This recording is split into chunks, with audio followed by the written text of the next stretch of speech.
பிரண்டை எப்படி க்ளீன் பண்ணலான்னு பார்க்கலாமா? ஃபஸ்ட்டு கையில் நல்லா நல்லெண்ணெய் தேய்ச்சிக்கோங்க. பிரண்டை எடுத்துக்கிறேன். இதில் மேல் பகுதி வந்து சின்னதாகவும் கீழே உள்ளது கொஞ்சம் பெருசாகவும் இருக்கும்.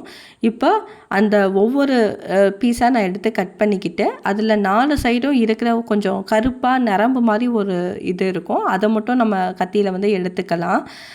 ரொம்ப கஷ்டமாச்சுன்னா நீங்கள் எல்லாத்தையும் பார்ட்டாக கட் பண்ணிவிட்டு 3 பகுதியாக கட் பண்ணிவிட்டு நீங்கள் எடுத்திங்கன்னா கொஞ்சம் ஈஸியாக வந்துடும். க்ளீன் பண்ணுறதுக்கு கொஞ்சம் டைம் ஆக தான் செய்யும். ஆனால் இதை நீங்கள் க்ளீன் பண்ணி சாப்பிட்டீங்க துவையலாவோ இல்லை சட்னியாக கூட பண்ணி சாப்பிட்டீங்க அப்படின்னா எலும்புகளுக்கு ஜாயிண்ட் பெயினுக்கெலாம் ரொம்ப நல்லது. கண்டிப்பாக ட்ரை பண்ணி பாருங்கள். காலை பொழுதில் அவசரத்துக்கு இது பண்ணுறது கொஞ்சம் கஷ்டம்தான். முடிஞ்சளவு முதல் நாளே நீங்கள் எடுத்து சுத்தம் பண்ணி வச்சுக்கிட்டிங்கன்னா காலையில் செய்கிறதுக்கு உங்களுக்கு கொஞ்சம் ஈஸியாக இருக்கும். பிரண்டை உடம்புக்கு ரொம்ப சூடு, அதனால் கர்ப்பிணி பெண்கள்லாம் கொஞ்சம் பார்த்து கவனமாக சாப்பிடுங்க. இதில் கால்சியம் ரொம்ப அதிகமாக இருக்கிறதுனால கண்டிப்பாக குழந்தைகளுக்கும் கொடுத்து பழக்கப்படுத்துங்க. நன்றி.